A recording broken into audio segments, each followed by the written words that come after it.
संत रामपाल जी महाराज एक ऐसे महान संत जिन्होंने अपनी सतभक्ति, तत्व ज्ञान, करुणा और सेवा के बल पर समाज में नई मिसाल कायम की है।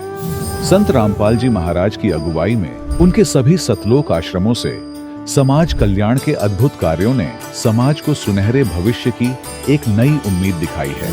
संत रामपाल जी महाराज से नाम दीक्षा लेने के बाद लाखों लोगों की लाइलाज बीमारियां जैसे कैंसर, एड्स आदि ठीक हुई। संत जी के ज्ञान से प्रेरित होकर उनके अनुयायियों ने लाखों यूनिट रक्तदान किया।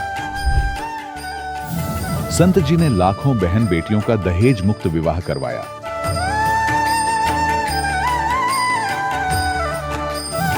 संत जी ने लाखों लोगों का नशा छुड़वाया, करोड़ों उजड़े परिवार बसे। संत जी के आश्रमों में समागम के दौरान निःशुल्क नेत्र चिकित्सा, दंत चिकित्सा प्रदान की जाती है। संत रामपाल जी महाराज द्वारा समय समय पर पर्यावरण संरक्षण के उद्देश्य से बड़े स्तर पर वृक्षारोपण किया जाता है। संत जी ने जरूरतमंदों को तत्काल राहत पहुंचाने के लिए एम्बुलेंस सेवा शुरू की। संत जी अपने अनुयायियों को देहदान के लिए प्रेरित करते हैं, जिससे मानवता की सेवा और चिकित्सा क्षेत्र में सुधार हो सके। संत रामपाल जी महाराज के सभी आश्रमों में हर रोज निःशुल्क भंडारा आयोजित किया जाता है, जहां हर वर्ग, हर जाति और हर धर्म के लोग एक साथ बैठकर भोजन करते हैं।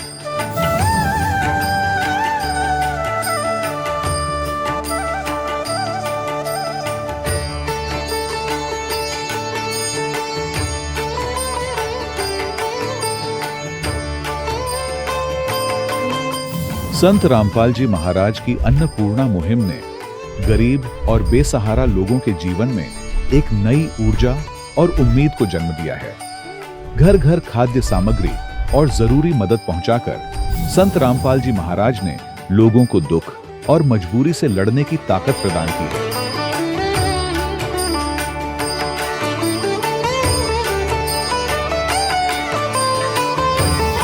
संत रामपाल जी महाराज द्वारा गरीब लोगों के लिए घर बनवाने का अद्भुत कार्य एक ऐसी मिसाल कायम कर रहा है जो सदियों सदियों संत जी की उदारता और दया भावना के तौर पर जाना जाएगा।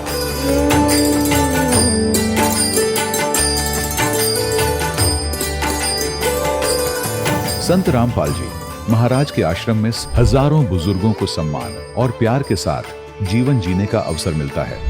उनके खाने, रहने और स्वास्थ्य की पूरी जिम्मेदारी संत रामपाल जी महाराज उठाते हैं।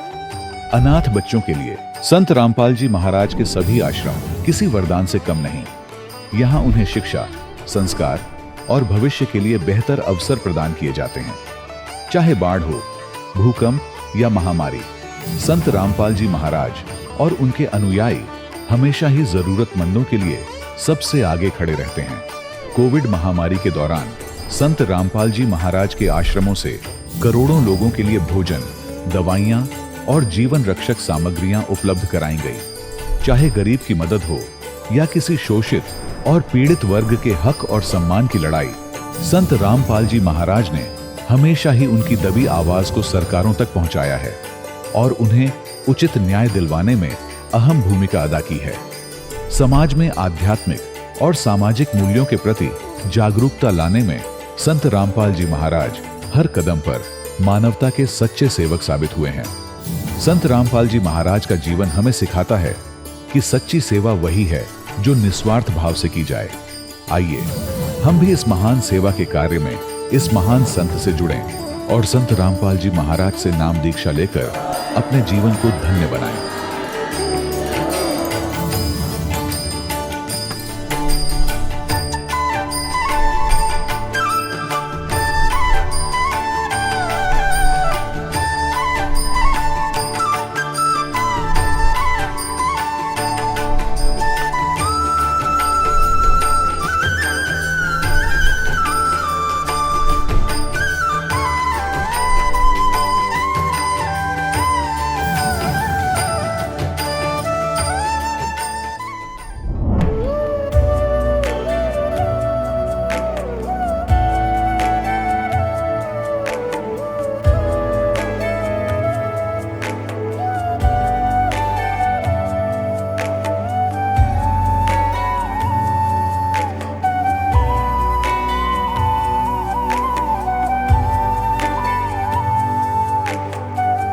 गीता में अर्जुन को स्वयं भगवान कह रहे हैं कि उस परमेश्वर की शरण में जा, उसके लिए उन संतों के पास जा जो तत्वदर्शी हो।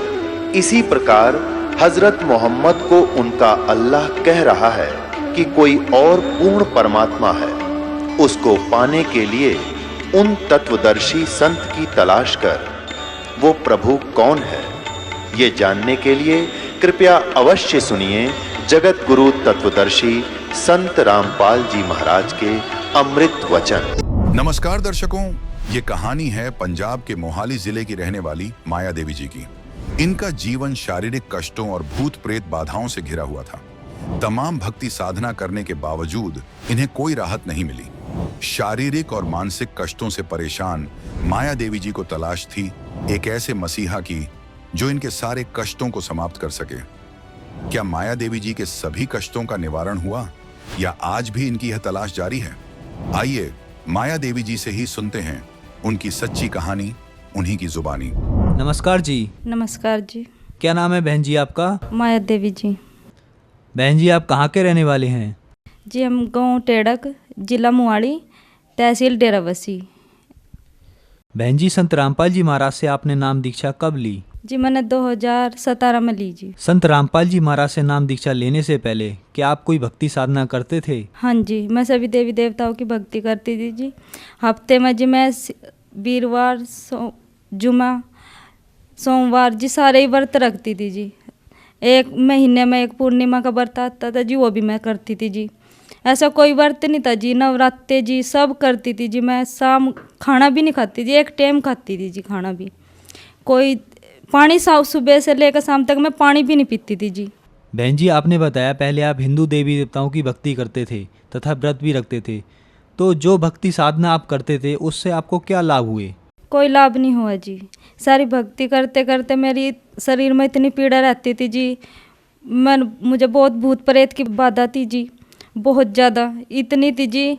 मेरे हस्बैंड जी वो गेट का जंदा ला के फिर रात गुजारते थे जी।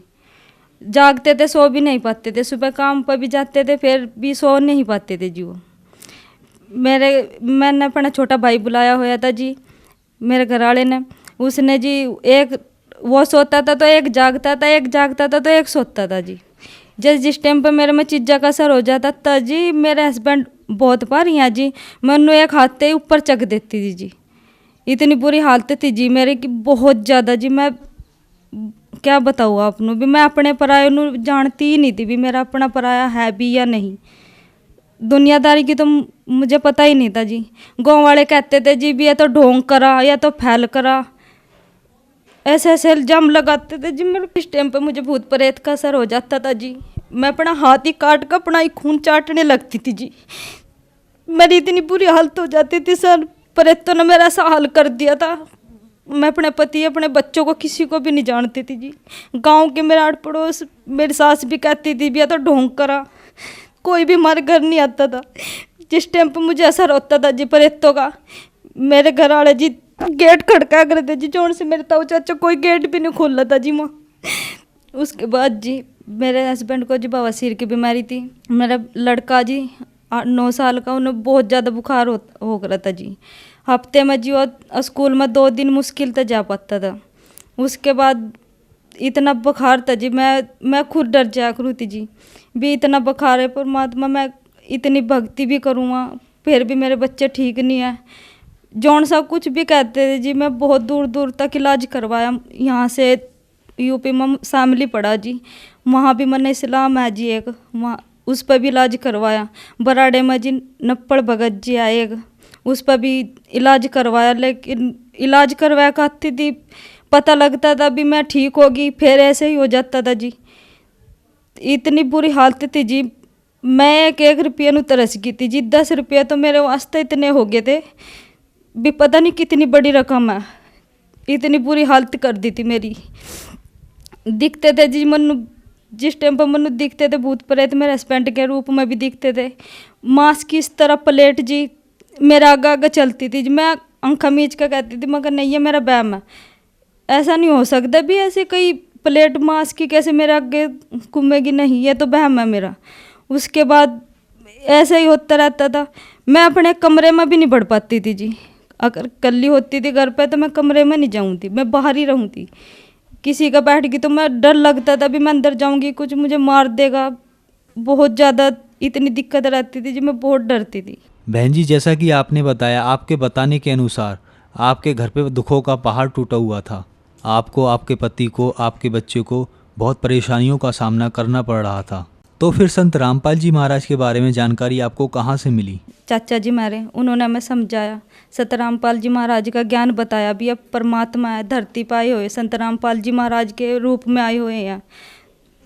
तो मैं यकीन नहीं था जी, मैं इतनी पूजा करा करूँ थी तो मुझे यकीन नहीं हो रहा था जी, मैं किस तरह विश्वास कर लूँ, यकीन नहीं हो रहा था जी मुझे बिल्कुल भी मैं किसी बात पर भी विश्वास करूँ किस पर ना करूँ, मेरी समझता पर था जी सब कुछ। क्यों मैं इतनी पूजा करा करूँ थी जी, मुझे कोई लाभ नहीं हो रहा था। फिर चाचा जी कह रहे भी इस ज्ञान ਨੂੰ समझ, तू सत्संग तो देख सकते हैं। मैं कहा हाँ। तो उन्होंने कहा अभी सत्संग देख संत रामपाल जी महाराज का। तो मैंने सत्संग देखा संत रामपाल जी महाराज का। सत्संग देखा तो समझ में आया ज्ञान परमात्मा का, ऐसा ज्ञान हम कहाँ रह रहे क्या है हम ये पता लगा। हमने डेरा बसी जाकर जी नामदान स्थल पर संत रामपाल जी महाराज जी था जी नाम दीक्षा ले ली। मेरे हस्बैंड ने भी जी, मेरे बच्चे ने भी, मेरे 2 बच्चे हैं, मैंने 2 बच्चों को भी दवा दी, मैंने खुद भी नाम दीक्षा ले ली जी। बहन जी, आपने संत रामपाल जी महाराज से नाम दीक्षा ली, तो जो आपके जीवन में दुख थे वो क्या संत रामपाल जी महाराज से नाम लेने के बाद कटे? जी 11 साल तक भूत प्रेतों ने जी मेरा घर बर्बाद करा होया था जी, कोई काम नहीं बना था जी। जैसा ही मैं संत रामपाल जी महाराज जी की शरण में आई, मेरे सारे दुख ठीक हो गए जी, कोई भूत प्रेत की बाधा नहीं रही जी, सब ठीक हो गया जी, काम भी ठीक हो गया, ऐसी कोई दिक्कत नहीं रही जी। मेरे घर वाले नु जी बवासीर की बीमारी थी वो भी ठीक होगी। मेरे लड़के को बुखार रहता था जी, 9 साल हो गए थे जिसका बुखार नहीं उतरा था, 9 साल का है मेरा लड़का, बुखार नहीं इसका उतरा था जी। जिस दिन का नाम दाम संत रामपाल जी महाराज ने नाम दाम लिया जी, मेरा लड़का भी ठीक है। मेरी जो भूत प्रेत की बाधा थी वो भी कट गई जी। मैं किसी भी वक्त असर हो जाता था, मुझे खेलती थी मैं, सब कहते थे भी ये तो ढोंग करा, बहुत ज़्यादा वो मेरी हट गई जी, कोई ऐसी तकलीफ नहीं रही। मेरा लड़का था जी बुखार रह रहा था जी, उसे खून में फैक्शन था सर उसके, वो भी फैक्शन ठीक हो गया जी। क्योंकि जब के मैंने कोई दवाई उसके बाद नाम दाम लेने के बाद ना तो मैंने कोई दवाई ली ना ही मैंने कोई इलाज करवाया, सिर्फ नाम दाम लेने के बाद ही मेरा लड़का ठीक हो गया जी। मेरे डैडी जी बहुत ज़्यादा शराब पी रहे थे जी, मांस भी रोज़ खाते थे सर, इतनी शराब पीते थे भी, इतनी लड़ाई करते थे, शराब पीकर भी रात को सोने भी नहीं देते थे। मैं कभी कभी घर पे जाती थी तो दारू पी के इतनी लड़ाई करते थे भी, मैं वहाँ एक रात भी नहीं रह पाती थी। मैंने संत रामपाल जी महाराज जी से प्रार्थना की है, परमात्मा आप मेरे डैडी को अपनी शरण में बुला लीजिए, मेरा विश्वास और पक्का हो जाएगा। परमात्मा ने ऐसी दया की, संत रामपाल जी महाराज ने, मेरे डैडी ने शराब भी छोड़ दी। मैंने उन्हें ज्ञान बताया परमात्मा का भी, परमात्मा धरती पाए हुए हैं संत रामपाल जी महाराज भी, आप भी नाम दीक्षा ले लीजिए। मेरे डैडी ने नाम ज्ञान सुना, तब के मेरे डैडी को अधरंग भी पड़ गया था, इतनी बुरी हालत हो गई थी। कंपनी में, जिस कंपनी में मेरे डैडी जॉब करते थे वो भी मना कर दिया था भी आप ड्यूटी पर मत आना, भी आप काम नहीं करते। फिर संत रामपाल जी महाराज जी से नाम दाम दीक्षा लेने के बाद कंपनी से फ़ोन आया भी आप ड्यूटी पे वापस आ सकते हो। मेरे डैडी ने ड्यूटी भी दोबारा ज्वाइन कर ली। संत रामपाल जी महाराज की दया तो दारू मीट सब छोड़ दिया। मेरे डैडी ठीक तो बोल भी नहीं पाया रहे थे, बोलने भी ठीक लग गए, अपने पैरों पर चलन भी लग गए। जबकि मेरे डैडी मंजे पे पड़ गए थे, बिल्कुल भी ये भी नहीं था भी वो चल सकते हैं या कुछ भी, दूसरों के हाथ में आ गए थे। बाथरूम तक उन्हें उठा कर ले जाना पड़ता था, यानी कि मंजे पे सब कुछ कर रहे थे वो। बहन जी, जैसा कि आपने बताया कि आपने संत रामपाल जी महाराज से नाम दीक्षा ली तो आपके परिवार में सुखों का भंडार आ गया, तो आज जो श्रद्धालु आपको देख रहे हैं उनको आप क्या संदेश देना चाहते हैं? संदेश तो परमात्मा ही देंगे, मैं तो अरदास कर सकती हूँ। मैं अपने घर को भी, जोन से मेरे भाई हैं, अपने ताई जी को भी, सबको मैं अरदास ही कर सकूं भी आप भी परमात्मा की शरण में आइए। सच्चा ज्ञान है, सतगुरु संत रामपाल जी महाराज ये पूर्ण परमात्मा है, इनके अलावा कोई भी इस सृष्टि को कोई नहीं तार सकता। यही है जो ऐसा ज्ञान दे रहे जिससे मुक्ति हो रही है। संत रामपाल जी महाराज से नाम दीक्षा कैसे ले सकते हैं? अनेक चैनलों पर संत रामपाल जी महाराज जी का सत्संग आ रहा है, उस पर नंबर भी आ रहा है जी पट्टी पर, उस पर फ़ोन करके आप नाम दाम स्थल पूछ सकते हैं, आप नाम दाम दीक्षा ले सकते हैं। धन्यवाद जी। सत्साई। दर्शकों, अभी आपने सुने संत रामपाल जी महाराज से दीक्षा प्राप्त करके सुखी हुए भक्त के अनुभव। अब देखिए जगत गुरु तत्वदर्शी संत रामपाल जी महाराज के मंगल प्रवचन। 16 साल की उम्र से लग गया था। रामानंद 104 वर्ष का हो गया था। सब पुराण, ये वेद गीता कंठस्थ सब वो याद थे उनके। कहना बेटा सचमुच ये तो मैंने कभी ध्यान ही नहीं दिया इस बात पर। तो फिर कहाँ रहोगे जब ये 14 भवनों का आग लगेगी, ब्रह्मांड भी नाश होगा। एक ऐसा स्थान है सतलोक जो कभी समाप्त नहीं होता, जिसके विषय में गीता ज्ञानदाता 18वें अध्याय के 62वें श्लोक में कहता है, अर्जुन तू सर्वभाव से उस परमेश्वर की शरण में जा, उस परमेश्वर की कृपा से तो परम शांति और सनातन परम धाम को प्राप्त होगा। यहां बात घुमाकर भगवान कहते हैं वो ज्ञान है मेरे पास स्वामी जी। अब स्वामी जी फ्यूज तो हो गए, कंडम तो हो गए, लेकिन ये मन बड़ा हठी है इसकी, लेकिन परमात्मा भी तो इसका बाप है, वो करके छोड़ेगा इसने कंडम। रामानंद जी ने कहा मैं बचपन से ही ना समाधिस्थ होता हूं और बहुत दूर तक मेरी समाधि जाती है। परमात्मा बोले समाधि लगाओ, आप देखता हूं कहां तक पहुंचते हो। उन्होंने समाधि लगाई तो रोज का अभ्यास था, मिनटों में समाधिस्थ हो गए। परमात्मा पहुंचे साथ में सूक्ष्म रूप में त्रिकुटी के ऊपर, क्योंकि त्रिकुटी जब ये सुषमा के पार करके त्रिकुटी आ जाती है, सुषमना द्वार को पार करते ही त्रिकुटी आती है। और त्रिकुटी तो ऐसा जैसे इंटरनेशनल एयरपोर्ट होता है। और वहां से फिर अपने अपने जहां जहां जिस इष्ट का उसने साधना कर रखी आजीवन, उस वहीं से उसका वो जहाज जाता है, वहां से फिर उसी लोक में पहुंच जाता है। वहां जाकर कोई परिवर्तन नहीं होता। कहते हैं योग युक्त प्राणायाम कर जीत्या सकल शरीर, और त्रिवेणी के घाट पे वहां अटक गए बलवीर। अब वहां 3 रास्ते हो जाते हैं, 3 रास्ते त्रिवेणी बोलते हैं उसको। सामने ब्रह्मरंदर, ऐसे सामने और लेफ्ट साइड में ये धर्मराज का ऑफिस है, एक पूरे वो बना हुआ सेक्रेटरीएट समझ लो। सबसे पहले धर्मराज के पास प्राणी जाता है, उसका अकाउंट देखा जाता है, जिस इष्ट की उसने साधना कर रखी वहां उसकी टिकट बना दी जाती, वहां भेज दिया जाता। नरक में जाना नरक में डाल दिया जाता है, किसी पशु योनि में जाना भूत बनना वो भेज दिया जाता है। और राइट साइड के अंदर ये अन्य और लोग हैं, जैसे 88,000 खेड़े हैं, शपथपुरी है, और सामने का ब्रह्मरंध्र है।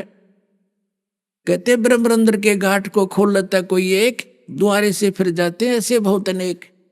तब परमात्मा ने कहा कि ये है जो आगे जो जा रहा है ब्रह्मलोक का रास्ता है, और ये तेरे मंत्र से नहीं खुलेगा, हरे राम हरे कृष्ण और केवल ओम मंत्र से। ये मेरे पास वो सतनाम मंत्र है 2 अक्षर का स्वामी जी, और इसके उच्चारण से तुरंत खुल जाएगा। रामानंद जी ने अपने सारे जंतर मंत्र कर लिए, वो नहीं खुला। तो परमात्मा ने कहा कि मैं बोलूं सिमरण करूं श्वास उश्वास से अपना एक मंत्र का। ऐसे करते ही वो सामने का पट खुल गया, बजर कपाट एकदम ऐसे साफ। तो परमात्मा ने कहा आ स्वामी जी मेरे साथ। अब लेकर गए कि जिसको तुम निराकार ज्योत निरंजन और ब्रह्म कहते हो, ये बैठा साकार देख सामने। परमात्मा को देखकर उस नतमस्तक हो गया वो काल, ऐसे नीचे मस्तक कर दी गर्दन, और कहा चल इसके सिर पे पैर रख और चलो ऊपर ले चलता हूं। क्योंकि इसने उस गेट को 21वें ब्रह्मांड में जो रास्ता सतलोक जाने का एक द्वार है, जो 11वां द्वार है, उसको इसने स्वयं संभाला हुआ है। कोई इधर से निकल नहीं जा, तेरे इस घेरे में था। और परमात्मा के सतनाम के मंत्र के जाप से ये मुरझा जाता। जैसे फणपति मंत्र सुन रखे फण सकोड़, ऐसे बीरा मेरे सतनाम तयु काल लवे मुंह मोड़े। जैसे फणपति यानी सर्प ऐसे फन फैलाए बैठा हो और गारडू एक मंत्र बोल देता है, उससे वो फन नीचे को करके सकोड़ लेता है, जमीन पर टेक लेता है। कहते कबीर साहब कहते हैं जैसे फनपति मंत्र सुन गारुडू के मंत्र को सुनकर और ले वह फन सकोड़, ऐसे बीरा मेरे नाम सतनाम से यू काढ़ ले वह मुंह मोड़े। ये सबसे बड़ा अजगर है। तो क्या हुआ, सतलोक फिर परब्रह्म के लोक में प्रवेश किया। उससे आगे परमात्मा भंवर गुफा से इन प्रत्येक लोक में, जैसे विष्णु के लोक में जाएंगे वहां भी एक भंवर गुफा, क्योंकि प्रत्येक इसने नकल कर रखी काल ने सतलोक की। तो ऐसे प्रत्येक लोक से पार करते एक भंवर गुफा आती है, ऐसे घूम कर उसे निकल कर ऐसे जाना पड़ता है। तो वो भंवर गुफा आगे सतलोक में प्रवेश करते समय वहां भंवर गुफा आई, तो उसमें से पार करके सतलोक आ जाता है। तो वहां जाकर जैसे गरीबदास जी के साथ लीला हुई थी ऐसे ही उसके साथ हुई। वो 5 वर्ष का बालक जाकर के अनंत कोट ब्रह्मांड के सिंहासन पर विराजमान हो गया और रामानंद जी से कहा कि I am God, I am supreme God. Ramanand से कहा कि मैं हूं वो परमात्मा स्वामी जी जिसकी तुमको खोज है। ओए होए, अब रामानंद जी ने वहां तो जो परमात्मा देखा उसका करोड़ सूर्य करोड़ चंद्रमा ऐसा स्वरूप देखा था, फिर वो परमात्मा कबीर साहिब के 5 वर्ष के बालक में समा गया था। अनंत कोट ब्रह्मांड के कंट्रोलर के सिंहासन पर अकेले कबीर परमात्मा वो 5 वर्ष के बालक विराजमान हो गए। रामानंद जी से कहा कि अब जाओ बच्चा, भक्ति करो, नाम लो, तब यहां से कहोगे ये है वो स्थान तुम्हारा जहां से तुम बिछुड़ कर गए हो। अब एक तुम वापस आया रामानंद। ऐसे समाधि टूटी तो सामने 5 वर्ष के बालक फिर बैठे, चरण पकड़ दिए उस बच्चे के, रोन लग गया। वो 104 साल का वृद्ध ने बोला हे परमात्मा, कहते 2 ठोड़ है, एक तू भया एक से 2, और गरीबदास हमकार ने तुम आए हो मगजो। क्या बताया परमात्मा ने, तुम स्वामी में बाल बुद्धि। रामानंद जी क्या कहते हैं, तुम स्वामी में बाल बुद्धि, तुम मेरे मालिक, तुम मेरे गुरु और मैं एक बालक बुद्धि का हूं। मेरा तो बालकों जैसा ज्ञान था परमात्मा, और मैं ऋषि पाक रहा था। तुम स्वामी में बाल बुद्धि और कर्म भरम बयानास, गरीबदास निज ब्रह्म तुम, मेरा हो गया दृढ़ विश्वास। गरीबदास जी बता रहे हैं ऐसी ऐसी वार्ता हुई उन आत्मा और उस परमात्मा की। बोलत रामानंद जी सुनो कबीर करतार, गरीबदास सब रूप में तुम ही बोलनहार। यानी सभी प्राणी आप ही की शक्ति से चल रहे हैं परमात्मा, आप बिना इस पृथ्वी पर कुछ भी नहीं। तुम साहेब तुम संत हो, तुम सतगुरु तुम हंस, गरीबदास तुम रूप बिना और न दूजा अंश। तुम साहेब माने तुम परमात्मा हो, तुम सतगुरु यानी जगत गुरु सबका सच्चा ज्ञान देने वाले भी तुम हो, और तुम ही हंस यानी एक नेक आत्मा में जो गुण होने चाहिए वो दाता, वो भी आप में ही है, इस पृथ्वी पर किसी में मैंने देखे नहीं। तुम साहेब तुम संत हो, और एक संत के लक्षण भी आप में ही। तुम सतगुरु तुम हंस, गरीबदास तुम रूप बिना और न दूजा अंश। कोटि कोटि सजदा किए और कोटि कोटि प्रणाम, गरीबदास अनहद अदर हम पर से तुम धाम। सुन बेसुन से तुम परे, सुन विसुनों से परे भी आप ही हो, और उर से उरे हमरे तीर, और यहाँ से उरली ओढ़ तुम मेरे पास बैठे हो। और गरीबदास सर्वंग में रामानंद जी कहते हैं अविगत सत कबीर तुम कुल के मालिक हो। तहां वहां चित चक्रित भया देख फजल दरबार, गरीबदास सिजदा किया हम पाए दीदार। अब ये प्रसंग इसलिए सुनाना पड़ा थोड़ा सा भी। अब क्लियर जो दास करना चाहता था, परमात्मा ने कहा कि मेरा जो ज्ञान है वो ऐसा वजनदार है, प्रत्येक प्राणी के अंदर अब ये स्थान बना कर छोड़ेगा, क्योंकि कोई अस्तित्व होता है ज्ञान का, सत्य का भाव नहीं हो सकता, असत का कोई अस्तित्व नहीं होता। जब तक सूर्य उदय नहीं होता अंधकार खूब होता है, तो पुण्यात्माओं, अब ये सूर्य उदय हो रहा है परमात्मा के उस तत्व ज्ञान का। अब तो ये समझो सूर्य उदय होने से पहले की रोशनी है, और जब ये सूर्य शिखर में आओगा तब देखना पूरे विश्व में एक ज्ञान हो जाएगा, यो दूसरा नाम नहीं रहेगा ज्ञान का।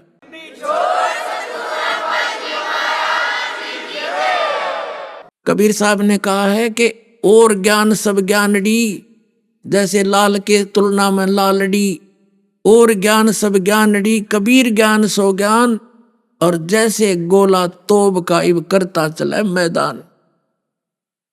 एक समय जैसे प्रसंग जो चल रहा है उसी पर आते हैं। एक रामानंद जी के पास एक ब्राह्मण गृहस्थी, वो समाधान के लिए आया। सारा कुछ होगी ज्ञान, लेकिन वो एक पुण्यात्माओं, किसी ने कोई आरती घोट रखी है, जैसे चतुर्वेदी कहलाते थे, चारों वेदों को कंठस्थ कर लेते थे, उन पता कुछ नहीं था इसमें क्या लिख रखा है। तो ऐसे एक ब्राह्मण आ गया घना दुखी, और उसको रामानंद जी ने कई बार जंतर मंत्र बता लिए थे, कोई लाभ होया नहीं। तो रामानंद जी कहने लगे, भाई बच्चा ब्राह्मण, ये तो तेरी प्रारब्ध का भोग है, अंतिम सांस तक तेरे भोगे पार पड़ेगी, इसका कोई विकल्प नहीं। तब कबीर साहब ने कहा, स्वामी जी, क्योंकि रामानंद जी ने कहा था कि बेट परमात्मा, अब आप मैं आपको शेष कैसे कहूँ। तब परमेश्वर ने कहा था, गुरुदेव स्वामी जी मेरी बात का आज्ञा का पालन कर, नहीं तो आने वाले समय में काल का दाव लग जाएगा।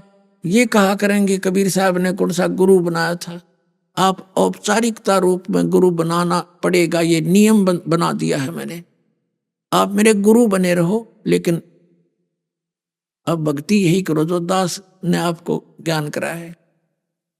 तो वो प्रतिज्ञा करा ली परमात्मा ने उनसे, तो शर्मिंदा होकर के उन्हें स्वीकार करना पड़ा।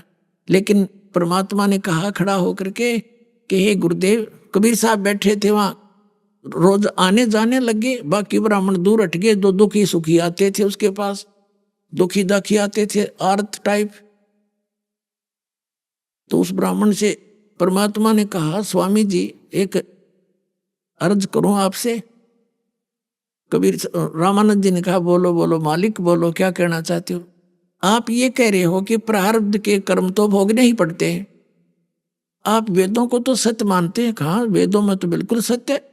तो यजुर्वेद अध्याय नंबर 8 के श्लोक नंबर 13 में स्पष्ट किया हुआ है कि पूर्ण परमात्मा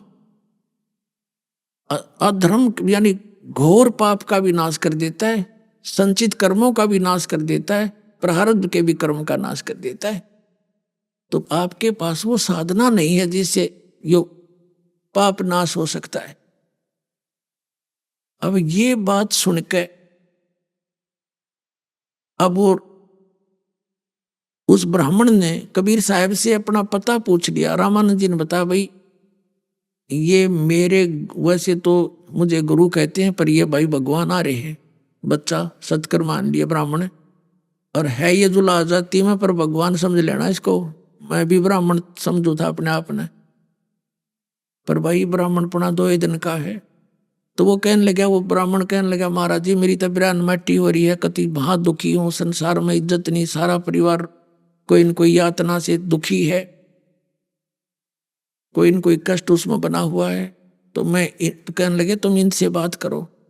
तो परमात्मा के झोपड़ी में पहुंच गया वो ब्राह्मण, परमात्मा से दीक्षा ली, और फिर उसके सारा परिवार धीरे धीरे कति ठीक होता चला गया।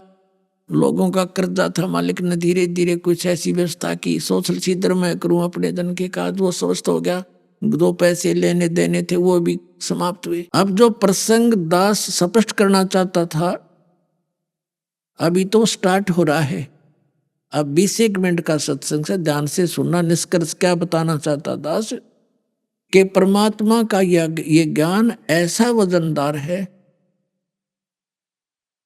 ये सबके हृदय में अपना जगह बनाएगा। जैसे सर्वानंद के जगह में बनाया, रामानंद के हृदय में जगह बनाई। अब क्या हुआ, अब वो शारदा जो सर्वानंद की माता थी बहुत बीमार थी, बहुत दुखी थी। ऐसे ही कई बहन ब्राह्मण, एक आदि ब्राह्मण वर्ग की और बाकी अन्य वर्ण के जो भाई बहन थे वो मालिक के चरणों में आते ही सुखी होने लगे। एक दिन एक बहन किसी कामवश शारदा के पास चलेगी, सर्वानंद की माता के पास। कुशल मंगल पूछा तो जान का पता लगा कि वो बहुत दुखी है, पीड़ित है। उसने बताया मेरा प्रारब्ध का कर्म है। शारदा ने बताया मेरा ये प्रारब्ध का कर्म है और मैंने बहुत जंतर मंतर करा लिए, कोई आराम नहीं हुआ। वो परमात्मा कबीर जी की शिष्या वो बेटी कहने लगी, ब्राह्मणी बात सुन मेरी, इस पृथ्वी पर परमात्मा आए हैं, लाभ उठा ले और दीक्षा ले, उससे नाम ले ले, तेरा रोग ठीक हो जाएगा। मैं बहुत दुखी थी, मैं भी सब जगह घूम ली थी, सब ने यही कह दिया था कि तेने भोगना ही पड़ेगा, तेरे कर्म में लिख रखा है। तो वह बैठ गई, शारदा चारपाई से बैठ गई ना, तो लेटी हुई थी। उसने कुछ आशा की किरण दिखाई दी और पूछा कौन है तेरे गुरुजी। उस बहन ने बताया मेरे गुरुजी हैं कबीर, परमात्मा है वो कबीर, परमेश्वर कबीर देव जी। उसने पूछा, शारदा ने पूछा वो कहाँ रहते हैं, कि जुलाहों की कॉलोनी में। तो उसने ब्राह्मणी ने कहा क्या वो धानक है? हाँ धानक है, जुलाहा है, लेकिन जात ना पूछो संत की, पूछ लीजिए ज्ञान, मोल करो तलवार का, पड़ी रहने दो म्यान। पर पंडितानी वापस लेट गई। अब तू अपना काम करे, मेरी बेइज्जती करवाएगी। एक दानक का नाम लूं जुलाए तन नाश कर दिया, मेरी इज्जत का जिक्र भी ना करना मेरे सामने। अब ये है मान बढ़ाई, ईर्ष्या दुर्लभ तजना। ये कुछ दिनों के बाद, पर तू दयालु है, ऐसी पुण्यात्मा को कैसे छोड़े अपने बच्चों को। कुछ दिनों के बाद एक ब्राह्मणी चली गई जो कबीर साहब की शिष्या थी, बहुत दुखी थी। सुख हो गया मालिक की दया से। परमात्मा कहते हैं दुख में सुमन सब करें, सुख में करे ना को। अरे सुख में सुमन कर ले, फिर ये दुख क्यों हो। अब उसने भी कुशल मंगल पूछने से पता लगा ये बहुत दिनों से दुखी है। उस बहन ने, ब्राह्मणी ने कहा कि शारदा मैंने एक संत की शरण ली है, तू भी नाम ले ले, तेरा कल्याण हो जाएगा। कति नहीं रही रोग में गारंटी लेती हूं, जब तू नीत साबित करके समर्पित होएगी। तो उसको आशा की किरण दिखाई दी कि तो ब्राह्मणी है, कोई अच्छा ब्राह्मणी संत इसने खोजा होगा उच्च जाति का। कहने लगी कौन है आपके गुरुजी? ठीक है आप कह रही हो, मैं चल पड़ूंगी। उसने बताया कि परमात्मा कबीर जी है, कि वो दानक, वो जुलाहा। अब उसने कहा शारदा तू कौन सी दुनिया में रह रही है? आप तो ब्राह्मण घर में जन्म है, सदग्रंथों वेदों शास्त्रों को थोड़ा बहुत किसी से सुन रखा है। आज हम ब्राह्मण हैं और कल मृत्यु हो गया, हम शूद्र में जन्म नहीं ले सकते क्या? कहाँ ले तो सकते हैं, फिर क्यों सिर में दर्द कर रही है? कल न कुतिया बन गीता ब्राह्मणपना कहाँ जाएगा तेरा? उसने, क्योंकि परमात्मा के ज्ञान से परिचित हो जाता तो वैसी बोली बोलते। वो उसको कुछ बात जची, लेकिन वो मान बढ़ाई नहीं हटी। उसने फिर ऐसे ही कह दिया कि नहीं मैं नहीं ले सकती ना, मर जाऊंगी इससे अच्छा। कुछ दिनों के बाद वो ब्राह्मण आ गया जो रामानंद ने ये कह के रिजेक्ट कर दिया था कि तो तेरा कर्म का भोग है, भोगना पड़ेगा प्रारब्ध। और वो भी कति सुखी हो गया था। किसी काम दूर का नाती था, उसका रिश्तेदार था दूर का, लेकिन वो परिचित थी कि वो वहां दुखी प्राणी है, उसका तो बुरा हाल है। क्योंकि इकट्ठे ही जंतर मंतर कराने वो कई बार जाते थे, एक ही संत के पास एकत्रित हो जाते थे। वो कुदरती पहुंच गया वहां पर, मालिक ने भेजा, कुशल मंगल हुई। फिर उसने पूछा शारदा क्या हो गया, तू हुआ नहीं तुझे राहत? तक नहीं, कुछ राहत नहीं हुआ मुझे, कि आप जिस संत से मैंने उपदेश लिया है मेरा सारा परिवार ठीक हो गया, मेरे ऊपर इतना कर्जा था, आत्महत्या करने की नौबत आ गई थी, आज 2 पैसे मेरे पास हैं, कर्जा उतर गया, सारे बच्चे सुखी हो गए। तो कहने लगी कौन है तेरा गुरुजी? कि कबीर साहब हैं। कबीर साहब है, तेने शर्म नहीं आई? ब्राह्मण होकर तेने दानक ते नाम ले लिया, जुलाहे को गुरु बना लिया। अब वो कहने लगा सर्वानंद की माँ, अकल नाम की चीज नहीं तेरे में, सिडंदागरी खाट पे पड़ी पड़ी ब्राह्मणी को आवे माए टट्टी लकड़े तेरी तना शर्म तो तुझे आनी चाहिए। ऐसे महापुरुष को तो ऐसे रिजेक्ट कर रही है। अब मेरी क्या हालत थी। और रिश्तेदारी में जाता था, आंखें बदल लेते थे वो कि ये टोटे वाला और पता नहीं क्या मांगने आ गया। आज वो मेरे पास मांगने आते हैं उस मालिक की दया से।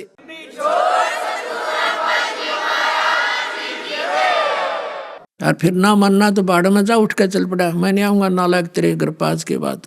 कहें भली मानने बुरी या परीक्षा नीच। वो नाराज सा होकर उठ गया। अब वो विवश कर दी मां, लेकिन अपनी बच्ची अपनी बेटी अपनी शरण में लेने के लिए, को पुण्यात्मा होती है उनके साथ परमात्मा ऐसे ही करता, उसको शरण में लेकर छोड़ता है। सोचल सीधर मैं करूं अपने जन के काज। अब उसको विवश होना पड़ा इस बात पर विचार करने के लिए। सचमुच क्या कि ब्राह्मणी क्या हाल होया पड़ा मेरा, समय पर खाया जाता ना पिया जाता, क्या हालत हो रही है। तो उसने मन में न्यू सोच ली कि यहीं आसपास कहीं कभी सत्संग होगा उस महापुरुष का, तो मैं परीक्षा लूंगी, अपना वेश बदल यानी ऐसे मुंह छुपा के जाऊंगी और उसके आशीर्वाद से मैं ठीक होगी, तब गुरु बना लूंगी। अब वो भी दया बख्श दी दाता ने, वही उसी की कॉलोनी में एक गरीब के यहाँ सत्संग कर दिया।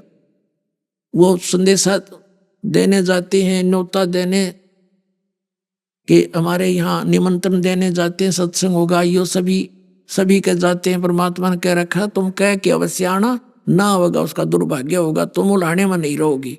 तो वो सब के कहते आसपास के।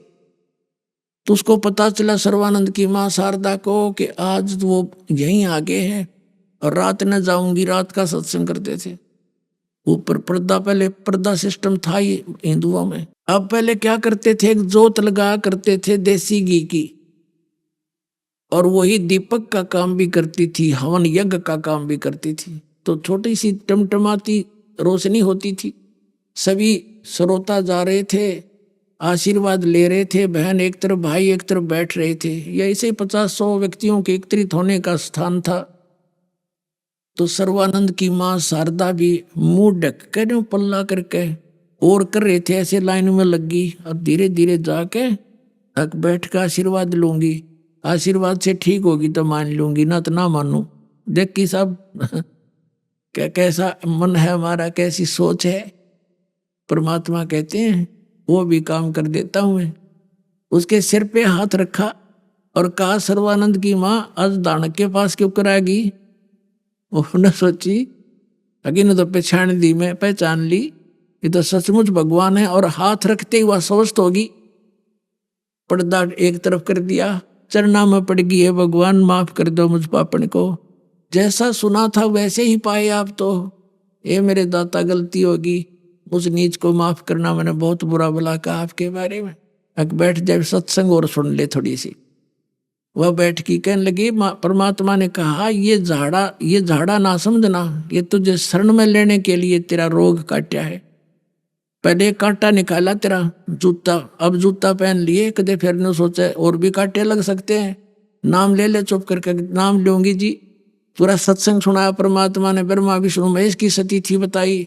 जिस प्राणी को इतना सुख हो गया वो सारी सच्ची मानता है, और जिसने जरा सा सुख हो पहले से और उसने कोई ये बात बतावे नो कह ना ऐसे कैसे हो गया, तो परमात्मा की दया थी उनके लिए, वो दुख भी वरदान से दो गया जो भगवान के चरणों में ले आया। परमात्मा कहते हैं इसे सुख के माथे पत्थर पड़ो जो नाम देते जावे, और बलिहारी उस दुख के जो पल पल नाम रटावे। ऐसा सुख का आग लगो, भगवान कहते हैं जिस तरह भगवान से दूर हो जाए, और ऐसा दुख परमात्मा दिए रखना जिसे तेरी याद बनी रहे।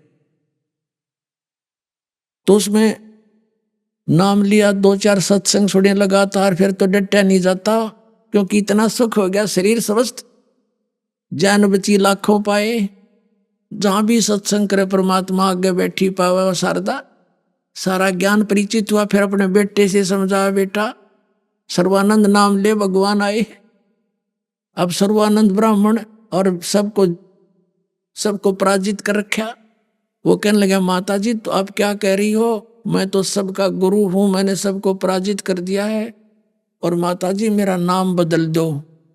मेरा नाम सर्वाजीत रख दो, सर्वानंद से बदलकर सर्वाजीत नाम रख दो मेरा, ताकि जनता को दूर से पता लग जावे कि ये सर्वजीत का अर्थ है जिसने सब पर विजय पा ली हो, सब ब्राह्मणों को पराजित कर दिया था उसने। इसे वो ब्राह्मण थे कख पता नहीं उनको, अंधा में अंधाए विजयी। माई ने कहा बेटा सर्वानंद के बुरा नाम है। अक नहीं माता जी, इससे सब ने न्यू पता लग जाएगा कि मैं कौन हूं, मैंने सबको हरा दिया है। तो शारदा बोली बेटा एक काम कर, ठीक है एक विद्वान को और हरा दे, फिर मैं बेटे का नाम सर्वाजीत रख दूंगी, ना तक नहीं रखूंगी भाई। और देख अर्जित का फैसला लिखवा के लाइए। अब ठीक है माता जी। अब किसको?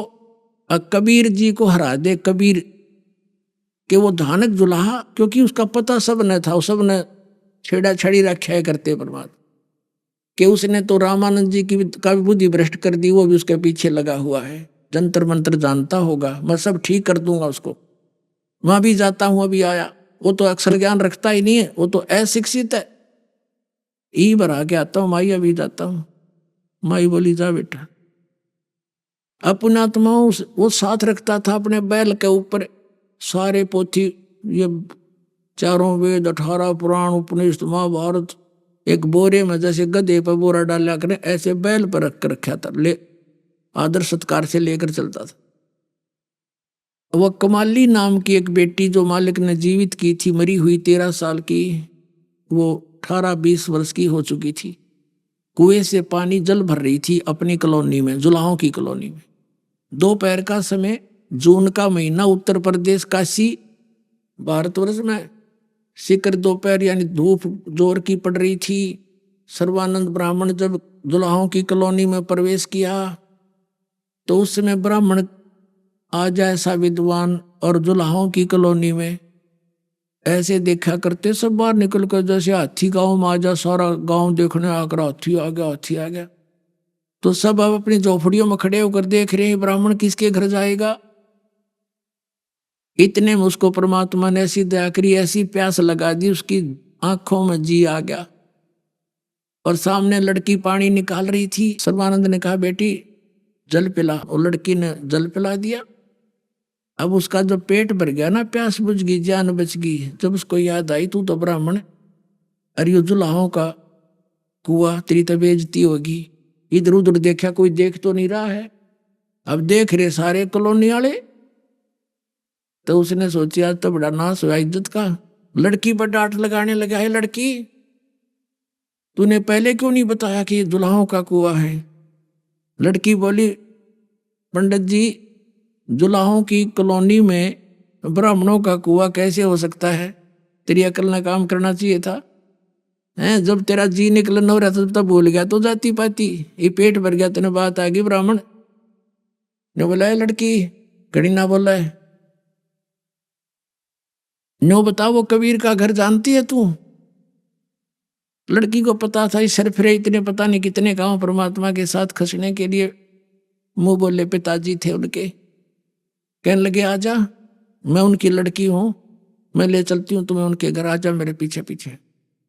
अब सर्वानंद उस लड़की के साथ वो पानी का जल का घड़ा लेकर चल पड़ी और जाकर कहा पिताजी एक ब्राह्मण आ रहा है, लगता आपके साथ विवाद करेगा। अग बेटी कोई बात नहीं, आदर से ले आओ अंदर जाकर। वो लड़की का मटका उतार कर वापस आई और कहा आ जाओ ब्राह्मण, पिताजी अंदर बैठे हैं।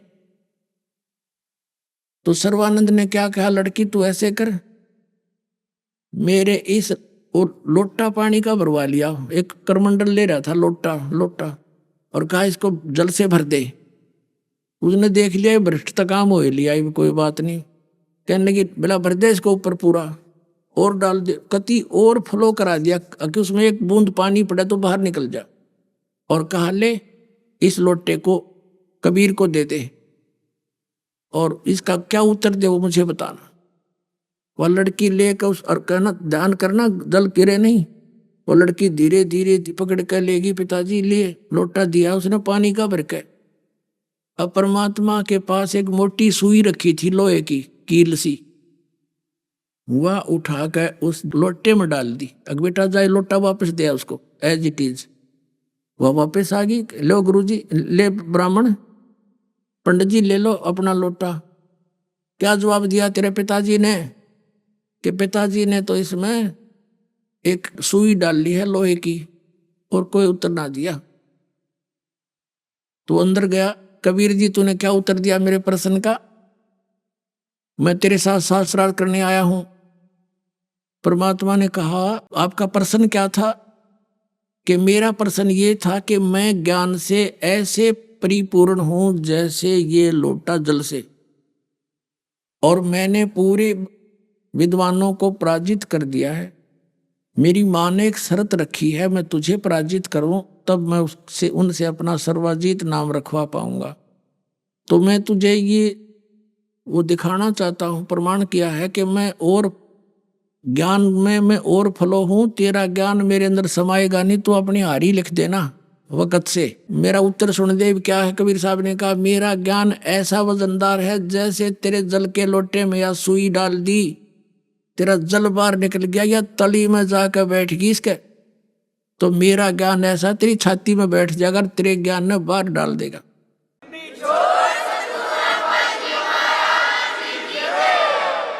अब सर्वानंद कहता है कि प्रश्न कर। परमात्मा ने कहा कि कौन ब्रह्मा का पिता है, कौन विष्णु की माँ, और शंकर का दादा कौन है? पंडित जी दे बता। लगा कहने वो तो अविनाशी हैं, अजरो अमर है, उनको कोई माता पिता नहीं। ये सुनी सुनाई आचार्य शंकराचार्य गप्पे वो मार रहा था। तब परमात्मा ने कहा खोल के देख शिव पुराण का रुद्र संहिता अध्याय नंबर 5 से लेकर 6 तक पढ़ स्वामी जी। अब उन्होंने निकाल कर जब देखी, और उसी समय जुलाहों की कॉलोनी के सारे जुलाहे इकट्ठे हो गए। और यह खास बात होती है, घर का जोगी जोगड़ा, बाहर का जोगी सद, सारे नो सोचे थे आयु कबीर गणा विद्वान पाक रहा है, आज भी ब्राह्मण इसने कति हरा के जाओगा। वो सारे इसलिए इकट्ठे हो गए और बैठे बैठे सुने सारी वार्ता। अभी आपने सुने संत रामपाल जी महाराज के मंगल प्रवचन। आइए अब सुनते हैं संत रामपाल जी महाराज से नाम दीक्षा लेकर सतभक्ति करके अद्भुत लाभ प्राप्त करने वाले अनुयायी के विचार। दर्शकों, आज आपको रामकृष्ण जी का अनुभव सुनाते हैं जो अहमदनगर महाराष्ट्र के निवासी हैं। रामकृष्ण जी एक सेवानिवृत्त पुलिस अधिकारी हैं और ये 15 साल से राम परमहंस द्वारा स्थापित बेलूर मठ कलकत्ता से जुड़े हुए थे। दर्शकों कहते हैं मनुष्य जीवन बहुत अनमोल होता है, और यदि उस मनुष्य जीवन में आपको नकली गुरु मिल जाए तो इससे बड़े दुख की बात और क्या होगी। रामकृष्ण जी के साथ कुछ ऐसा ही हुआ। भगवान को पाने के लिए रामकृष्ण जी ने 15 साल तक बेलूर मठ में बताई भक्ति साधना की, लेकिन उस भक्ति से इन्हें कोई भी लाभ नहीं मिला। इनकी परमात्मा पाने की तलाश इनके लिए अधूरी ही रही।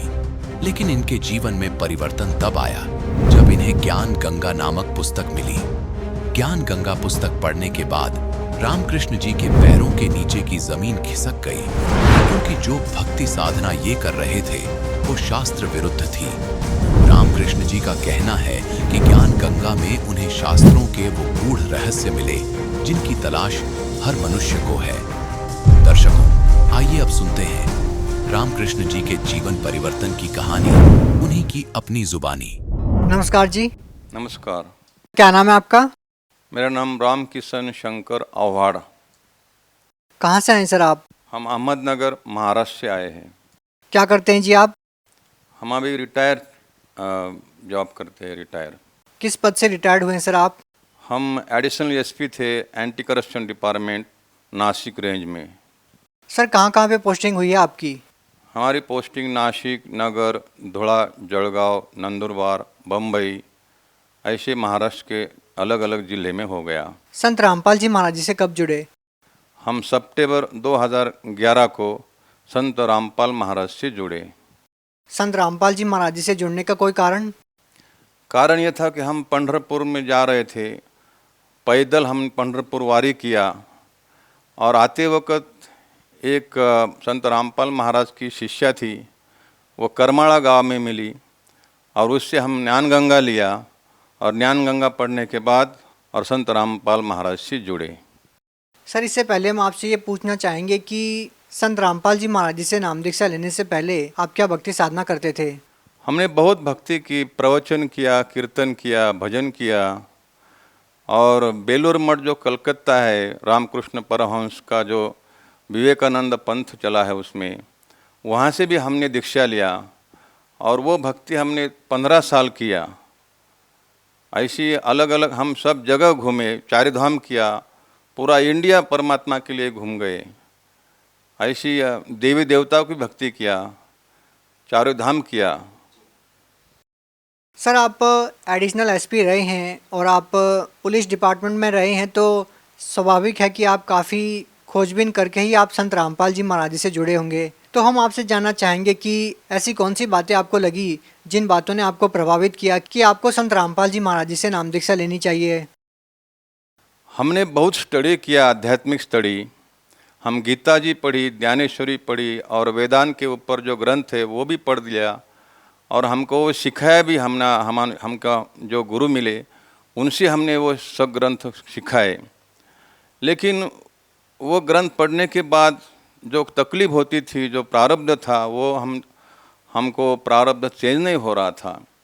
इसलिए हम ज्ञान गंगा पढ़ा और हमने कंपैरिजन किया कि क्या फ़र्क है ज्ञान गंगा जो संत रामपाल महाराज ने लिखी है, ज्ञान गंगा पुस्तक में और इतर जो किताबें हैं धार्मिक, उसमें क्या फ़र्क है। हमने कंपैरिजन किया और कंपैरिजन के बाद हमके समझ में आया कि ज्ञान गंगा में रियल नॉलेज है, जो सही अर्थ गीता जी का बताया है, सृष्टि उत्पत्ति बताई है, ऐसा किसी भी ग्रंथ में नहीं है।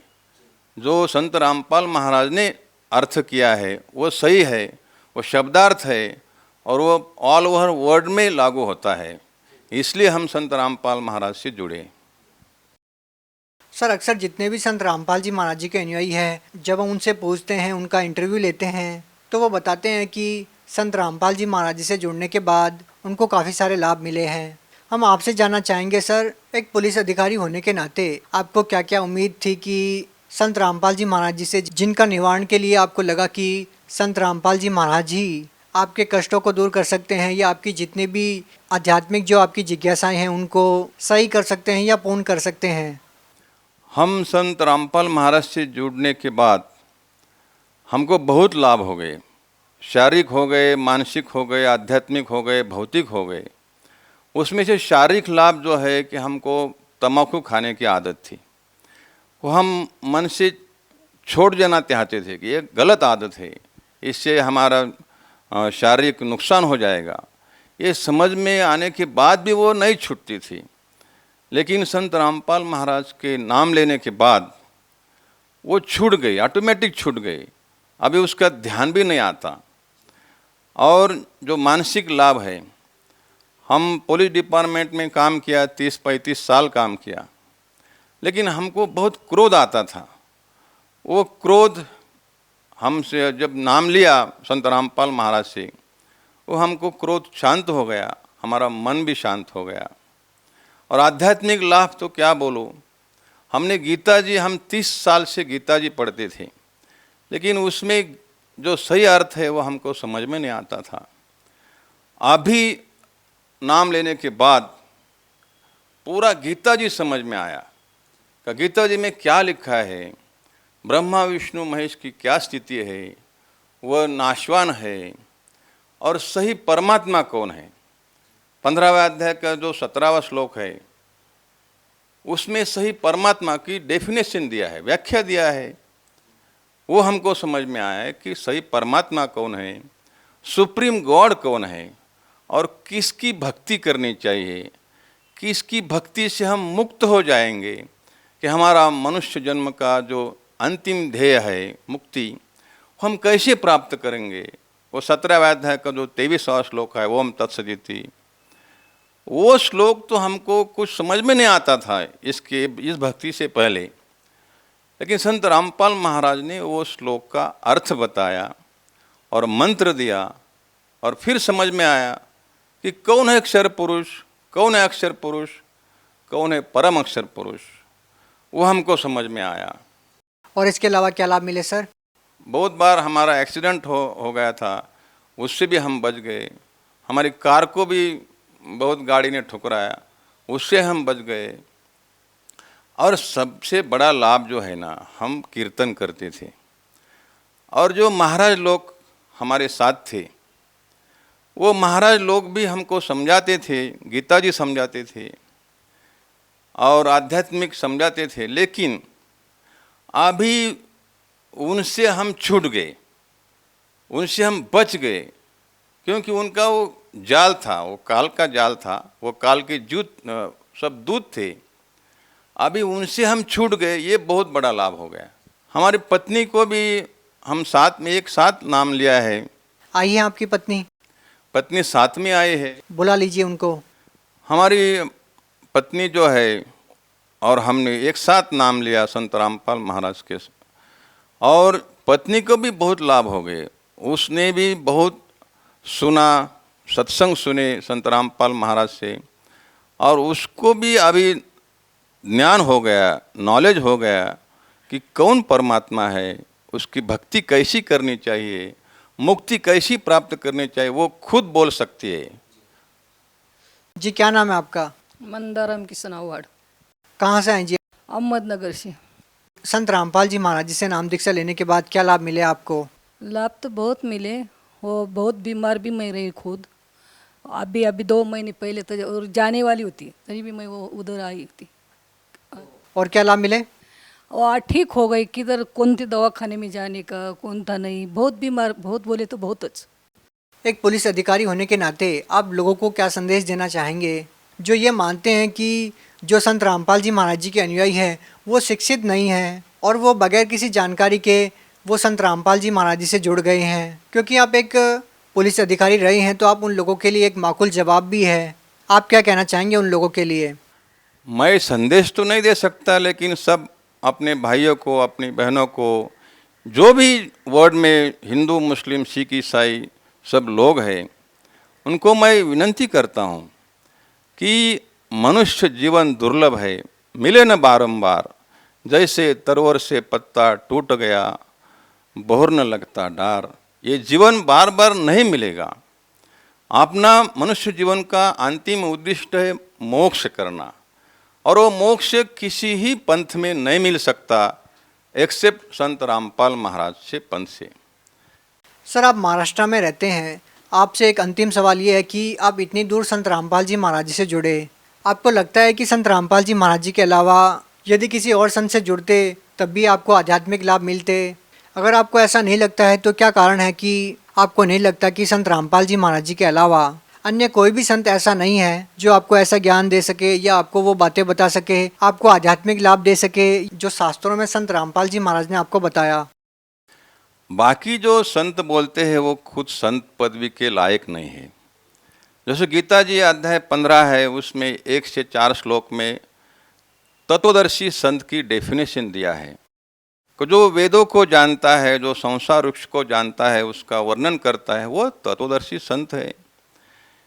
महाराष्ट्र में एक भी तत्वदर्शी संत नहीं है। हम बहुत संत के पास गए, बहुत घूमे, उनके कीर्तन प्रवचन सुने, लेकिन एक भी संत नहीं है तत्वदर्शी। क्यों नहीं है? कि वो जो भक्ति बताते हैं वो भक्ति से किसी को लाभ भी नहीं होता, और वो जो भक्ति बताते हैं वो शास्त्र अनुकूल नहीं है, यानी वो शास्त्र के विरुद्ध है। और गीता जी अध्याय 16 का 23वां श्लोक बोलता है, ये शास्त्र विसृमुष्य वर्तते कामकारतः न सिद्धिमाप्नोति न सुखम न पराम गतिम। जो शास्त्र विरुद्ध भक्ति करते उसको सुख नहीं मिलेगा, परम गति नहीं मिलेगी, और उसको मोक्ष कभी नहीं मिलेगा। जी धन्यवाद। धन्यवाद।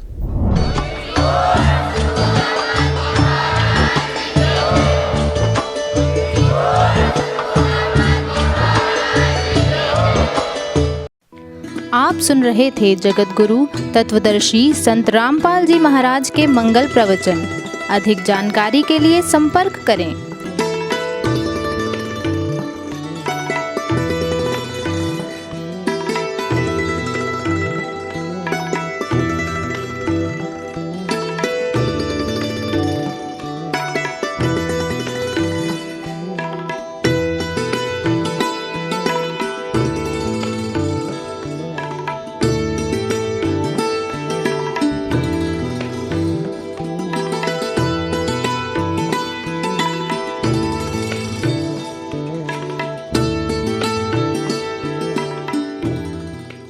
जगत गुरु तत्वदर्शी संत रामपाल जी महाराज जी के पावन सानिध्य में भक्ति की अलख जगाने तथा श्रद्धालुओं को सत्य भक्ति मार्ग का रास्ता दिखाने हेतु कनाडा के लोकप्रिय channel the TV NRI channel पर जगत गुरु तत्वदर्शी संत रामपाल जी महाराज जी के मंगल प्रवचनों का प्रसारण प्रतिदिन सुबह 7:30 बजे से 8:30 बजे तक तथा रात्रि 7:30 बजे से 8:30 बजे तक किया जा रहा है। इस सत्य भक्ति मार्ग को अपनाने के लिए अधिक से अधिक सत्संग प्रसारण देखें। इस सत्संग प्रवचन का सीधा प्रसारण संत रामपाल जी महाराज लाइव सत्संग YouTube चैनल और जगत गुरु संत रामपाल जी महाराज Facebook पेज पर भी देख सकते हैं।